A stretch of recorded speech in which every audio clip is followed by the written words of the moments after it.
지난주 설교를 눈 이야기로 시작을 했습니다. 그때는 월요일, 수요일 두 차례 눈이 내렸습니다. 또 지난 목요일, 토요일에도 눈이 내렸습니다. 2주 동안 눈이 4차례나 내렸습니다. 그것도 흉내만 내는 눈이 아니라 많이 쌓이는 눈이었습니다. 출근도 못 하시는 날도 많이 있었을 것입니다.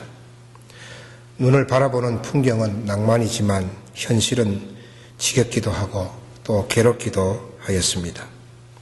그런데 이 눈을 볼 수 없는 분들도 있습니다. 만질 수는 있으나 볼 수 없는 그런 분들이죠. 저는 신학교 다닐 때 이 눈을 볼 수 없는 그런 시각장애인 동료와 함께 눈이 왔을 때 그 눈길을 걸은 적이 있습니다.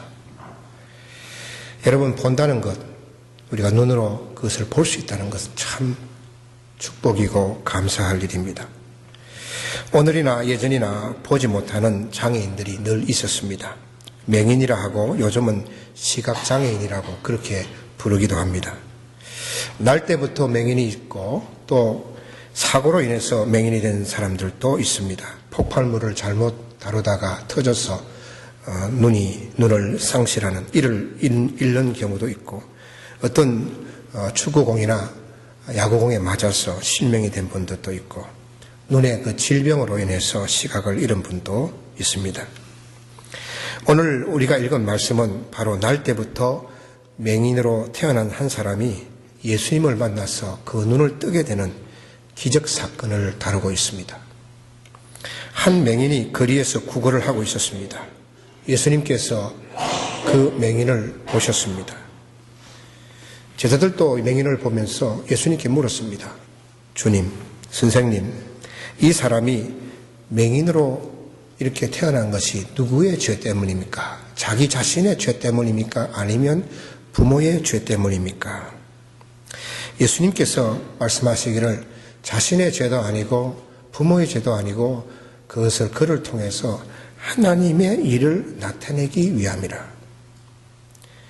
그리고 나서 땅에 침을 뱉으시고 흙을 이겨서 진흙을 만드시고 그 눈을 맹인의 눈에 바르셨습니다. 그리고 가서 실로암 못에 가서 씻으라. 예수님께서는 바로 그 자리에서 그 맹인의 눈을 뜨게 하실 수도 있으셨지만 예수님은 그렇게 하지 않으시고 실로암 못에 가라 그래 하셨습니다. 그는 순종하였고 못에서 진흙을 씻는 순간에 눈을 뜨게 되었습니다. 거리에서 맹인이 되어서 구걸했던 그 사람이 눈을 뜨고 걸어다니는 것을 사람들이 보고서 놀래서 너 저기서 구걸하던 사람 너 맹인이 아니냐 그렇게 물었습니다. 그리고 어떻게 해서 그렇게 눈을 뜨느냐.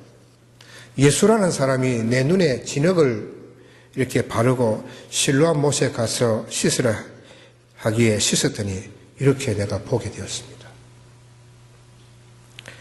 사람들이 그를 바리새인에게 데려갔습니다. 바리새인들이 어떻게 눈을 뜨게 되었는지 물었을 때에 일어난 일 그대로 설명을 했습니다. 그 바리새인들 사이에서 논쟁이 일어났습니다. 이 사람을 눈을 뜨게 한 것이 안식일이니 안식일에 맹인을 눈을 뜨게 했으니까 이 사람은 분명히 죄인이다. 또 어떤 바리새인은 안식일을 범하는 죄인이 어떻게 이런 기적을 일으킬 수 있겠느냐. 그 사람은 하나님께로 온 자다. 이렇게 서로 의견이 틀려서 논쟁을 하고 있습니다. 바리새인들이 눈뜬 자에게 너는 어떻게 생각하느냐? 그 사람이 정말 너를 눈을 뜨게 한 사람은 어떤 사람이라고 생각하느냐? 그렇게 물었더니 그는 선지자라고 생각합니다. 라고 대답했습니다. 바리새인들이 그 눈을 뜬 자의 부모를 불렀습니다. 정말 이 사람이 태어날 때부터 맹인이었는지 확인하기 위해서입니다. 부모가 말하기를 우리 아들이고 어떻게 해서 보는지 또 누가 눈을 뜨게 했는지 우리는 모릅니다. 제 아들이 소년도 아니고 어린애도 아니고 성인이니까 직접 물어보십시오. 두 번째, 바리새인들이 그 눈뜬 자를 불렀습니다. 너를 눈뜨게 한 사람은 죄인이다.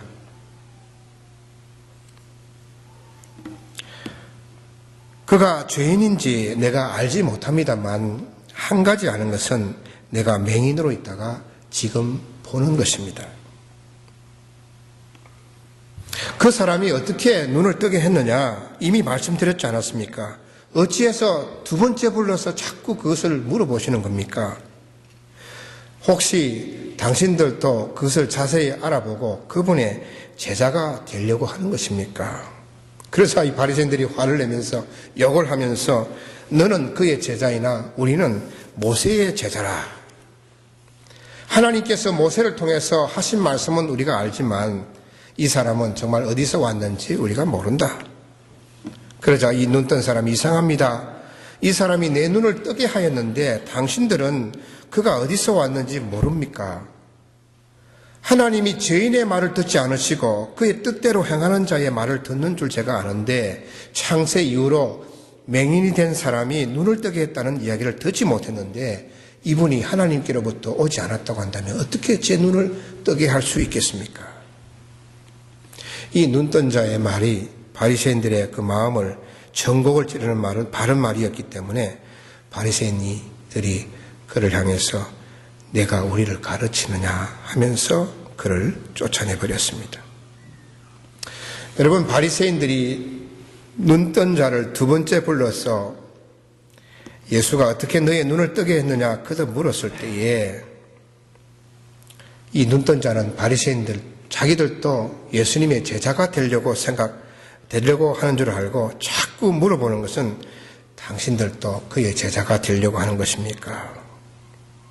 그러자 이 바리새인들이 욕을 하면서 너는 예수의 제자이나 우리들은 모세의 제자라 그랬습니다. 눈뜬 자에게 너는 예수의 제자라고 그랬습니다. 그러면서 우리는 모세의 제자라 하였던 것입니다. 여러분 누구 제자입니까? 사람은 태어나서 대개 대학에 들어가기 전까지 부모의 돌봄을 받습니다. 자녀로서 부모의 도움을 받고 자라죠. 그리고 대학 때부터는 서서히 부모로부터 떨어져서 독립된 인생을 살아가게 됩니다. 그런데 자라는 과정 속에서 자녀는 부모에게 많이 의존하고 자신의 정체성이 나는 부모의 자녀라고 하는 그런 의식이 더욱 강하죠. 여러분, 우리도 예수님의 은혜로 하나님의 자녀가 되었습니다. 신앙이 어리고 자라는 과정에서는 우리가 하나님의 자녀라는 입장이 강합니다. 우리를 사랑하시는 아버지, 나를 돌보시고 보호하시는 하나님 아버지를 생각합니다. 그분을 의지하고 또 의존합니다. 그러나 우리가 여기서 머물러서는 안 됩니다. 하나님의 자녀라고 하는 우리의 신분은 변함이 없지만 우리의 신앙의 삶이 자녀라는 것으로 끝나면 안 됩니다. 나는 하나님의 자녀로 살다가 죽겠다라고 하면 안 된다는 말씀입니다. 죽을 때까지 내가 하나님의 자녀라는 신분만 유지하면 안 된다는 것입니다. 대학생이 되면 부모로부터 독립하려고 하는 것은 자기 나름의 인생을 시작하는 것이기 때문입니다. 독립된 개체로서 자기 인생, 또 나이가 들어서 자기가 또 부모가 되는 것이죠. 우리가 하나님의 자녀이지만 자녀를 넘어서 예수님의 제자로서 우리가 자기 정체성을 가지고 그렇게 살아야 한다는 것입니다. 여러분, 자녀가 되는 것과 예수님의 제자가 되는 것은 동시에 가지게 되는 신분입니다. 그러나 많은 사람들이 제자로서의 자기의 신분의식을 갖지 못하고 하나님의 자녀로 살다가 끝나는 경우가 너무나 많습니다. 그것은 하나님이 원하시는 일도 아니고 예수님께서 원하시는 일도 아닙니다. 예수님께서 택하신 12명 그들만 제자라고 말씀하시지 않으셨습니다. 예수님께서 성천하시기 전에 제자들에게 너는 가서 모든 족속으로 제자를 삼으라 그랬습니다. 너희는 가서 모든 족속으로 하나님의 자녀만 삼으라 그렇게 하지 않으시고 예수님께서 마지막에 너희는 가서 너희 제자들이 가서 복음을 전해서 너희 다른 사람을 제자로 삼아라 그렇게 말씀하셨습니다. 그러므로 복음을 듣는 사람들은 다 신분적으로 하나님의 자녀가 되는 동시에 예수님의 제자가 되는 것입니다. 복음을 듣고 예수님을 믿게 되면, 정말 예수님을 내 인생의 주인으로 받아들이게 되면 하나님의 자녀가 되는 동시에 우리는 예수 그리스도의 제자가 되는 것입니다. 그런데 그리스도인들 모두가 제자이면서 많은 그리스도인들이 제자의 삶을 살지 않는다는 데 문제가 있습니다. 그 이유가 무엇일까요? 살면서 하나님의 축복을 받고 보호심을 받고 하는 일에 하나님께 도와주시길 바라면서도 하나님을 위해서, 예수 그리스도를 위해서 자신을 들여서 희생하면서 헌신하면서 예수님의 제자로서 삶을 살지 않는다는 것입니다. 그 이유가 무엇일까 하는 것입니다.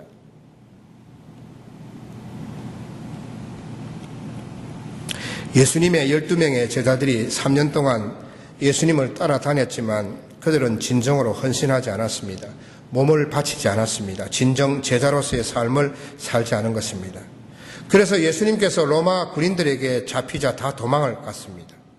예수님의 그 십자가를 외면해버리고 죽을까 봐 예수님을 부인하고 전혀 관계없는 사람처럼 행동했습니다. 그들은 명목상의 제자였지 진정으로 예수님의 제자가 아니었습니다. 진정한 예수 그리스도의 제자라고 한다면 자기의 생명까지도 내어놓을 수 있는 사람이 주님의 제자인 것이죠. 그런데 그렇게 명목상의 제자였던 그들이 예수님의 진정한 제자로서 거듭나게 한 사건이 있었습니다. 그것이 바로 오순절 성령 강림 사건입니다. 성령을 받은 그들은 명목상의 제자에서 진정한 예수님을 위해서 자기의 목숨까지도 내어놓을 수 있는 그런 제자가 되었던 것입니다. 예수님께서 맹인의 눈을 뜨게 하신 것처럼 성령께서 그들 제자들의 눈을 뜨게 한 것입니다. 그들은 달라졌습니다. 그들은 예수님이 가신 그 험악한 십자가의 길을 따라가기로 작정했습니다. 성령을 받기 전에는 죽음이 두려워서 다 도망을 갔지만 이제는 도망을 가지 않습니다. 죽음을 두려워하지 않고 예수님이 가신 길을 따라간 것입니다. 예수님을 위해서 예수님이 부탁하신 복음을 전하고 제자 삼는 일에 그들의 모든 것을 바친 것입니다. 희생하고 헌신하는 것입니다.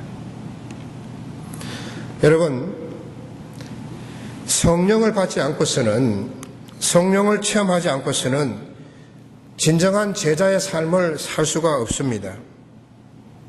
여러분이 정말 내가 하나님의 자녀이면서 동시에 예수 그리스도의 명목상의 제자가 아니라 진정 주님을 위해서 내 목숨까지도 내어놓을 수 있는 그런 제자의 삶을 살길 원한다고 한다면 그냥 되는 것이 아니고 성령을 받아야 합니다.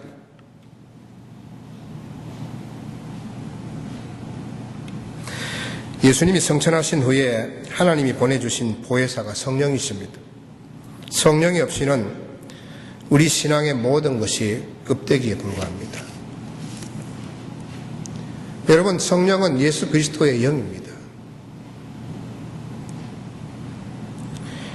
오늘 예배 드리는 이 예배 가운데서 성령의 역사가 없으면 예배는 하나님이 받으시는 예배가 아닙니다. 여러분들이 설교를 들을 때에 성령이 여러분과 함께 하시지 않으면 설교는 공허한 메아리에 불과합니다. 아무리 힘차게 잘 준비해서 힘차게 능력 있는 설교를 선포한다 하더라도 성령이 역사하지 않으면 여러분의 가슴을 때릴 수가 없는 것입니다.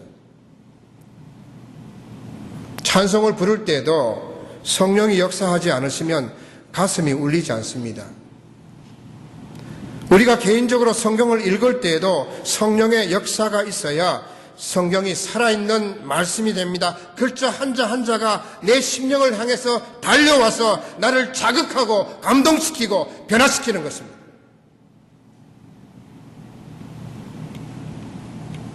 성령의 역사, 성령의 임재가 있어야 예수님을 따라가는,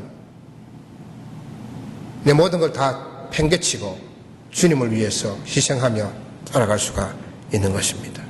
생명을 두려워하지 않는 예수님의 진정한 제자로서 헌신할 수가 있는 것입니다. 최근에 미국의 유명한 대학교의 한 교수가 동성애자였고 무신론자였습니다. 오늘날 여러분 동성애자들이 얼마나 많은지 모릅니다. 그런데 어느 날 이 사람이 하나님을 믿게 되었습니다. 그리고 동성애를 버렸습니다.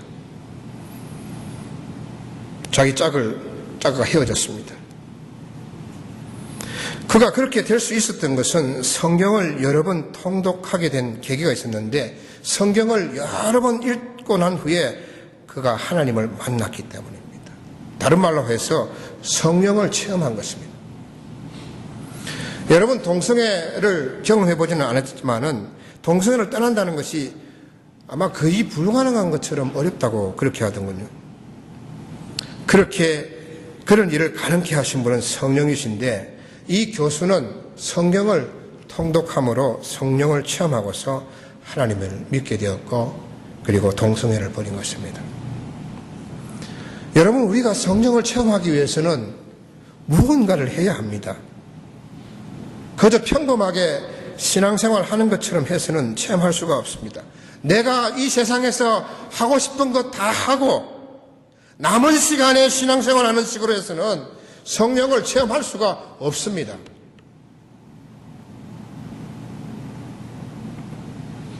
성령을 체험하기 위해서 제자들과 120명의 사람들은 다락방에 모여서 저녁 기도에 힘썼다고 했습니다. 가만히 있다가 성령 받은 것이 아니고 10일 동안 그들은 합숙훈련하면서 모여서 기도할 때에 그들은 성령을 체험하게 된 것입니다. 여러분, 성령 체험이 여러분 삶에 정말 절실하고 정말 그것이 긴박하다고 한다면 애써야 합니다. 힘써야 합니다. 좀 다르게 해야 하는 것이죠. 이미 제자로서 자신을 인식하고 그 삶을 살고 있는 분들도 제자의 삶을 계속 살도록 끊임없이 노력해야 합니다. 누가복음 9장 23절에 보면 예수님께서 아무든지 나를 따라오려거든 자기를 부인하고 날마다 제 십자가를 지고 나를 따를 것이니라. 첫째는 자기를 부인해야 됩니다. 내가 이미 제자로서 내가 주님을 위해서 헌신하는 삶을 살고 있습니다 하는 분들도 날마다 자기를 부인해야 됩니다. 날마다 자기를 부인한다는 것은 날마다 자기 자아가 주님 앞에 무릎을 꿇는 것이고 날마다 자기 자신을 죽이는 것입니다. 그리고 자기 십자가를 지고 힘들고 어려운 그 십자가를 지고 주님을 따라가야 하는 것입니다. 그럴 때에 주님을 따라가는 제자의 삶을 사는 것입니다. 여러분, 바울은 믿음의 선한 싸움을 싸우라고 그랬습니다. 싸움이라고 하는 것은 얼마나 치열합니까? 그렇게 싸움을 하듯이 치열하게 제자의 삶을 살아야 한다는 것입니다. 지금 러시아 소치에서 동계올림픽이 열리고 있습니다. 한국이 예상보다 메달을 따지 못하고 있죠. 한국의 강세 종목인 쇼트트랙에서 부진하기 때문일 것입니다. 지금까지 남자들은 하나도 따지 못했는데 여자들은 은메달 하나와 동메달 하나를 땄습니다. 쇼트트랙 500m에서 박승희라고 하는 선수가 처음에 선두로 달리고 있었습니다. 그러다가 영국 선수가 넘어지는 바람에 같이 넘어졌어요. 얼마나 억울하겠습니까? 1등으로 달리고 곧 금메달을 딸 수 있는 그 순간인데 넘어졌습니다. 그리고 다시 일어섰어요. 포기하지 않고 일어서서 다시 달리다가 또 넘어졌어요. 그렇지만 포기하지 않고 끝까지 이 선수가 달려서 4위로 들어왔습니다. 네 번째로 들어왔어요. 네 번째는 메달이 있습니까? 없습니까? 없죠. 그래도 포기하지 않고 4위로 결승선까지 골인한 것입니다. 그런데 영국 선수가 실격을 당함으로 인해서 4위에서 3위가 되어서 동메달을 목에 건 것입니다. 끝까지 포기하지 않고 그 라인을 지났을 때에 그 박성희 선수가 동메달을 차지하게 된 것입니다. 여러분, 제자의 삶에는 이렇게 포기하지 않는 투혼이 필요합니다. 여러분, 저는 여러분 모두가 자신을 예수님의 제자로 인식하고 그리고 제자로서의 삶을 살아서 하늘나라의 꼬린 지점에서 모두가 메달을 목에 걸기를 진심으로 바랍니다. 여러분, 선수들보다 관객이 훨씬 많습니다. 그러나 여러분들은 신앙생활에 관객이 되지 마십시오. 관객은 환호선을 지르고 그리고 같이 기뻐할 수는 있습니다만 관객에게는 절대로 메달이 주어지지 않습니다. 메달은 선수에게만 주어지는 것이죠. 제자는 바로 하늘나라 국적을 가진 선수인 것입니다. 여러분 모두가 제자의 삶을 살고 또 제자를 길러내시기를 바랍니다. 여러분에게 가르침을 받는 성도나 또 여러분의 자녀들이 여러분보다 더 훌륭한 주님의 제자가 되기를 바랍니다. 그럴 때 여러분의 가정에 미래가 있고 또 여러분의 교회에 미래가 있는 것입니다. 학불가이이 청출어람이 청어람 빙수위지이 한우수라는 글이 있습니다. 중국의 순자의 권학편의 첫머리에 나오는 말입니다.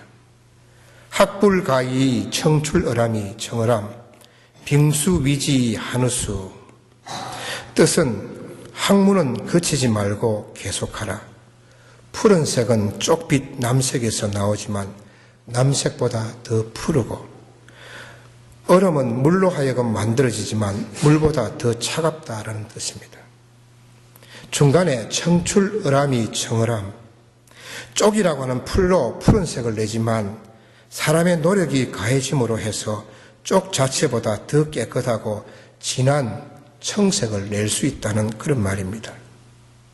우리 자녀들이 우리보다 더 나은 그런 인생이 되고 더 나은 사람이 되라는 그러한 뜻이 아니겠습니까? 여러분이 가르치고 여러분이 도와주고 또 여러분의 자녀들이 여러분보다 더 나은 제자들로서 양육되어야 할 것입니다. 저는 이 한인교회를 목회하면서 여러 교회들을 이렇게 지켜봅니다. 제자도 아니면서 어디다 집중하느냐 하면 제자에 집중하지 않고 직분에 집중합니다. 장로, 권사, 안수집사. 그래서 그것 때문에 교회가 시끄럽고 분쟁하고 어렵고 힘듭니다. 여러분, 우리는요, 죽으면 목사도 끝나고 장로도 끝나고 권사도 끝나고 우리 하늘나라에 가서는 아무 직책이 없습니다. 다 버리고 가는 것이죠.